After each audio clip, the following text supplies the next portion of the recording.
राजू की एक पत्नी थी जो बहुत बोलती थी, जिससे राजू परेशान था। एक दिन उसने अपने गांव में आए हुए एक संत के बारे में सुना। वह अपनी पत्नी को समझाने के लिए संत के पास ले गया।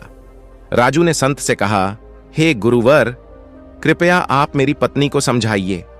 यह बहुत बोलती है, मेरे मना करने के बाद भी पूरा दिन बोलती रहती है और हर बार इससे मेरी लड़ाई होती है।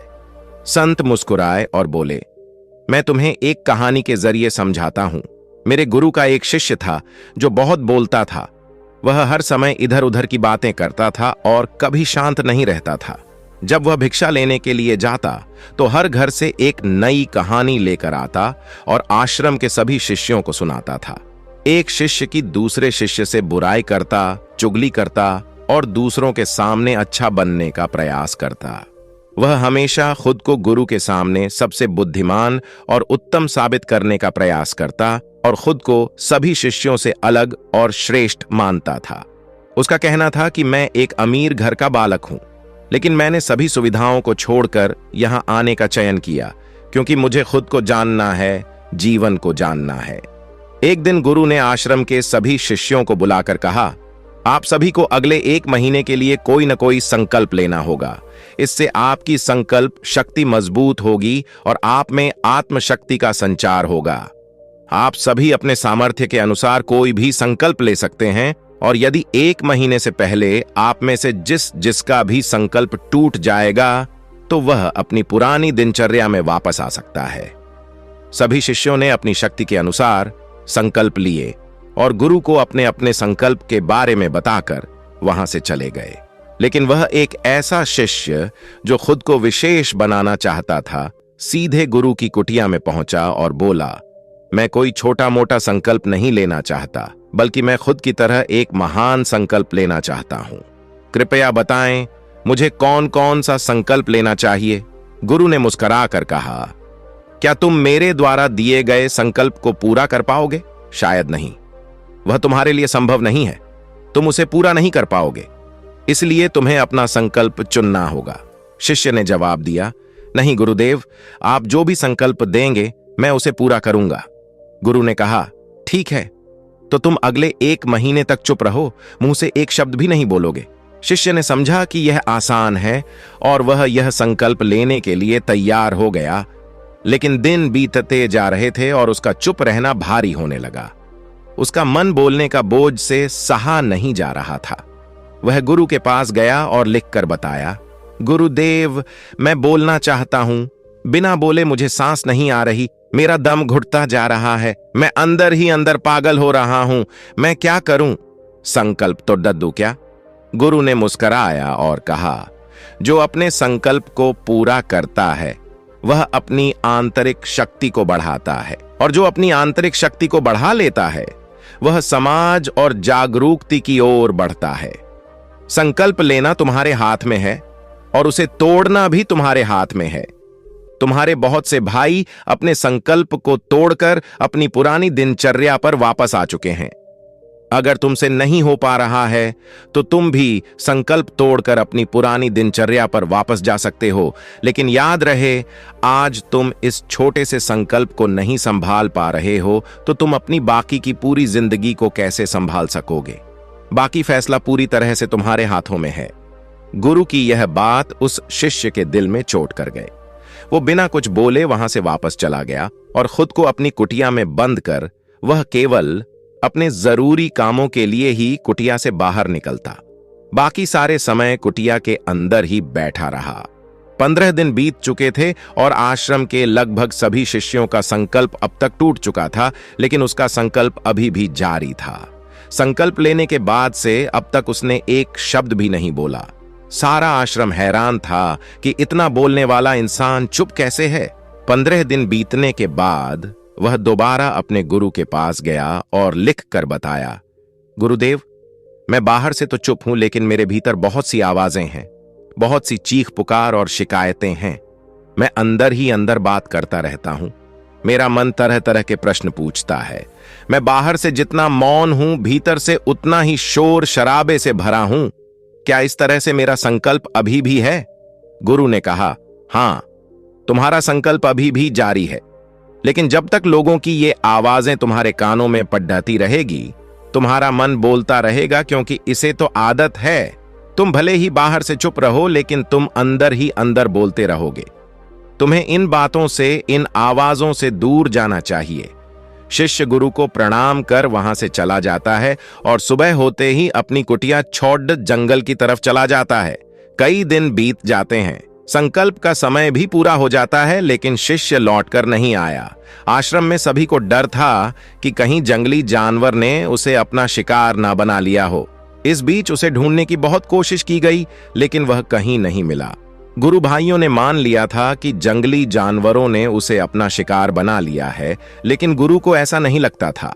एक दिन आश्रम का एक अन्य शिष्य गुरु के पास आया और बोला, गुरुदेव, हमारे उस अधिक बोलने वाले भाई के साथ क्या हुआ होगा? क्या जानवर ने उसे मार दिया होगा? गुरु ने कहा, हो सकता है कि जानवरों ने उसे अपना शिकार बना लिया हो, लेकिन उसके न लौटने की एक दूसरी वजह भी हो सकती है। शायद उसे वह मिल गया है जिसके लिए वह गया था। फिर शिष्य ने पूछा, गुरुदेव, क्या ज्यादा बोलना इतना हानिकारक होता है? गुरु ने बोला, मनुष्य के जीवन के बहुत सारे दुखों में से एक दुखी यह भी है कि वह कभी चुप नहीं रह सकता, हमेशा कुछ ना कुछ बोलता ही रहता है। सिर्फ हमारे बोलने के कारण हमारे आधे से ज्यादा दुख पैदा होते हैं। हम में से कोई भी चुप नहीं रहना चाहता, हम बस सामने वाले को सुना देना चाहते हैं। जो भी हमारे मन में है सब निकालकर उसके मन में बैठा देना चाहते हैं, उसे समझा देना चाहते हैं कि देख, तू गलत है और मैं सही। इस तरीके से सुनने और सुनाने का ये काम जिंदगी भर चलता रहता है, लेकिन इस नासमझी में हम अपना समय, अपना जीवन, अपनी समझ और सबसे महत्वपूर्ण है वह कीमती पल जो दिए जा सकते हैं, जिनको अनुभव किया जा सकता है, जिनमें आनंद को प्राप्त किया जा सकता है, ये सब खो देते हैं। लेकिन इसके बदले हमें मिलता क्या है? कुछ नहीं, सब व्यर्थ और बर्बाद हो जाता है। शिष्य ने पूछा, तो फिर इसका समाधान क्या है? गुरु ने कहा, पूरी जागरूकता के साथ अपने विचारों को देखना यही एकमात्र तरीका है। पूरी जागरूकता के साथ अपना काम करना जिंदगी में चमत्कारिक बदलाव ला देता है। उसके बाद वह शिष्य गुरु से अपने प्रश्नों का उत्तर पाकर उनको प्रणाम करके वहां से चला गया। उस शिष्य को आश्रम छोड़कर गए 3 महीने का समय बीत चुका था, लेकिन उसकी कोई खबर नहीं। अब तक तो सभी गुरु भाइयों ने भी उसके वापस लौटने की उम्मीद छोड़ दी थी। लेकिन एक दिन वह आश्रम लौट आता है, लेकिन अब वह नहीं था जो यहां से गया था, वह कुछ और ही बनकर वापस आया था। उसके अंदर एक गजब का बदलाव महसूस किया जा सकता था। उसके चेहरे पर एक गजब का ठहराव और आंखों में बनी शांति थी। आश्रम में आते ही सभी गुरु भाइयों ने उसे चारों तरफ से घेर लिया और बातें करने लग गए। वह भी अपने गुरु भाइयों से बातें करने लगा। उससे बात करने वाले सभी ने यह अनुभव किया कि अब वह पहले जैसा उतावला और बड़बोला नहीं रह गया था। उसके मुंह से एक एक शब्द बहुत ही सुलझे हुए और मधुरता के साथ निकल रहे थे। थोड़ी देर तक गुरु भाइयों से बात करने के बाद वह सीधा गुरु के पास चला गया। उसने गुरु के पैर छुए और कहा, क्या अब भी मेरा संकल्प जारी है? गुरु ने कुछ देर तक शिष्य की आंखों में ध्यान से देखा और कहा, हां, तुम अब भी मौन हो। तुम्हारे मुंह से एक भी शब्द निकल नहीं रहा और तुम्हारा संकल्प अभी भी जारी है। शिष्य ने कहा, गुरुदेव, जब मैं आश्रम से गया तो मैं मुंह से तो चुप था, लेकिन मेरे अंदर बहुत सी आवाजें थीं। मन में बहुत से प्रश्न थे और वह बंद नहीं हो रहे थे, तो मैं जंगल में चला गया, इस उम्मीद से कि वहां मुझे शांति मिलेगी और मेरे मन की बकबक कम हो जाएगी। लेकिन मैं जितना एकांत में जाता गया, मेरे अंदर की आवाज उतनी ही तेज होती गई। मेरे भीतर की पुरानी से पुरानी आवाज मुझे सुनाई देने लगी। तब जाकर मैंने महसूस किया कि मैं कितना गलत कर रहा था। जब मैं अपने परिवार वालों, दोस्तों को और गुरु भाइयों को बुरा भला कहता था, तो उस समय मुझे लगता था कि मैं सही कह रहा हूं। जब मैं गुरु भाइयों की एक दूसरे से चुगली करता था और उनका मजाक बनाता था, तब भी मुझे यही लगता था कि मैं उनसे बेहतर हूं और मैं सही कर रहा हूं। लेकिन उस दिन मैंने पहली बार महसूस किया कि मैं कितना गलत बोलता था। काफी दिनों तक यह आवाजें, यह शिकायतें मेरे अंदर चलती रहीं, लेकिन धीरे धीरे करके एक दिन ये सारी आवाजें मेरे अंदर से समाप्त हो गई। अब मैं भीतर से भी मौन हो गया। उस घने जंगल में बाहर से कोई बोलने वाला नहीं था और भीतर कोई आवाज बची ही नहीं थी। और मैं उस दिन पहली बार मौन का सही अर्थ समझा। मेरे चारों तरफ बहुत शांति थी। हालांकि अभी भी कुछ आवाजें आ रही थीं जो पहले भी आती थीं, लेकिन मैं उन्हें सुन नहीं पाता था। बराबर वह सभी आवाजें मुझे स्पष्ट रूप से सुनाई दे रही थीं। हवा के चलने की आवाज, चिड़ियों के चहकने की आवाज और पानी के बहने की आवाज, ये सभी आवाजें मैंने पहली बार पूरे होश पूर्वक सुनी अपने चारों तरफ। इतनी शांति मैंने पहले कभी महसूस नहीं की थी। तो इस शांति को भंग करने के लिए मैंने पहली बार अपने मुंह से कोई शब्द निकाला। मैंने चिल्लाया, हे ईश्वर, ये कैसी शांति है? सभी कुछ इतना शांत क्यों है? ऐसा क्या हो गया? लेकिन मेरे चिल्लाने के बाद भी शांति भंग नहीं हुई। सब कुछ पहले जितना ही शांत था, बाहर भी और भीतर भी। हे गुरुदेव, मैंने अपने गुरु भाइयों से बात की, मैंने आपसे बात की, मैं बोल रहा हूं, मैं चल रहा हूं, मैं सब कुछ देख रहा हूं, लेकिन मैं अपने भीतर एकदम एकांत में हूं। मौन में, भीड़ में होता हूं, तब भी भीतर से अकेला एकांत में होता हूं। जब मैं खुद में भी शोर करना चाहता हूं, तब भी एकांत में ही होता हूं। अब सब दिखाई पड़ने लगा है, सब सुनाई पड़ने लगा है। गुरु ने कहा, जब तक हम बाहर की तरफ बोलते रहेंगे, भीतर अशांति ही रहेंगे। लेकिन जिस दिन हम भीतर की तरफ मुड़ जाएंगे, तब हमारे मुंह से कुछ भी निकलेगा, हम शांत ही रहेंगे। दुनिया में जितनी भी बुराइयां हैं, ज्यादातर हमारे बोलने से ही उत्पन्न होती है, क्योंकि हम चुप रहना नहीं चाहते। हम जितनी जरूरत है उससे कहीं ज्यादा बोलते हैं। हम सामने वाले को सुनना नहीं चाहते, बल्कि उसकी बोलती बंद कर देना चाहते हैं। उसे समझा देना चाहते हैं कि मैं कौन हूं, मैं क्या कर सकता हूं, और यही हमारी जिंदगी का मकसद बनकर रह जाता है। हमारी सारी ऊर्जा व्यर्थ के बोलने में बर्बाद होती। ऐसे ही समाज में लोगों का जीवन दुखों से भर जाता है, जो हमेशा एक दूसरे को सुनाने में लगे रहते हैं। कभी एक दूसरे को सुनना नहीं चाहते, समझना नहीं चाहते, और चुप रहना तो उन्होंने कभी सीखा ही नहीं, क्योंकि चुप रहना उन्हें छोटा महसूस करवाता है।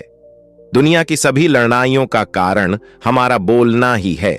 इसलिए हमें सिर्फ उतना ही बोलना चाहिए जितना जरूरी हो, क्योंकि व्यर्थ का बोलना ऊर्जा को नष्ट करना है, और यह बोलना ही हमें कभी अपने भीतर की ओर लौटने नहीं देता, क्योंकि यह हमें बाहर की ओर खींच कर रखता है।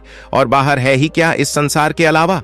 लेकिन अगर अपने भीतर के संसार की ओर मोड़ना है, तो इस मुंह को बंद ही रखना चाहिए।